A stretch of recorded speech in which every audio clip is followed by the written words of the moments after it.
But it is. We need to underline another point, though, Mika, and that is that, as you said, she got thrown out there. We remember the Katie Couric interview, but let's not rewrite history here, talking about her vice presidential run, because a lot of people pass it off as a failure. Pat talks about how she helped put McCain ahead, and she did.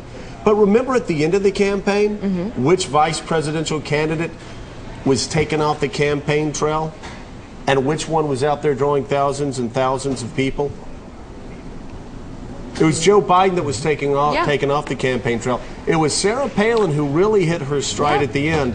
So again, for her failures, and she's had many, let's not forget that she was extraordinarily effective as a vice presidential candidate. Yes. I think that a lot of that was not necessarily her policies or her style, but the fact that she was so different as a candidate, that she was the first Republican woman on the vice presidential ticket. I think she was so fascinating that people do want change in this country, and they were so fascinated that this woman with 5 children, who was so different from a state like Alaska that so few people have had the chance to visit, a woman and fishes, but did really, no, I think she was a fascination with her. I'm not sure that it was an ideological, but Nora, that was part of that, Nora, but I think people were fascinated with her, I understand the point you're bringing up, because I was, but people were coming to those rallies because they agree with her. Look at the polls out there. Look where people stand on life. Look where real Americans think, and you will find, you will find that in the,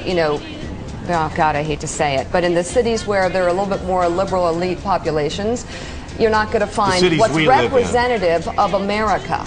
And there was a lot more to her than fascination. The fascination was a new kind of woman in power.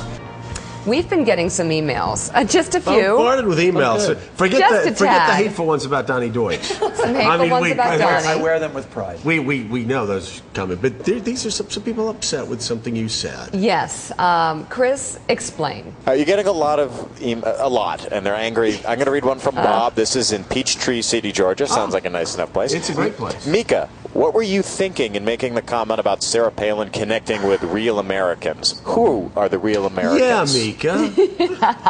Well, I think her views actually do. And as much as people in the mainstream media may not agree with her views on some key issues, I think a lot of Americans do. And I remember traveling the country as a CBS correspondent and meeting these Americans. Many of them agree with her. And so what they thought they found in the beginning, and a lot has happened since the beginning, was someone who could really represent their views on life. Other than pro-life, do you think Americans even know her views other than pro-life? I think the ones who were curious, and I think there are a lot of curious Americans out there who want to know what their potential leaders stand for, found her exciting, found her representative of their conservative views.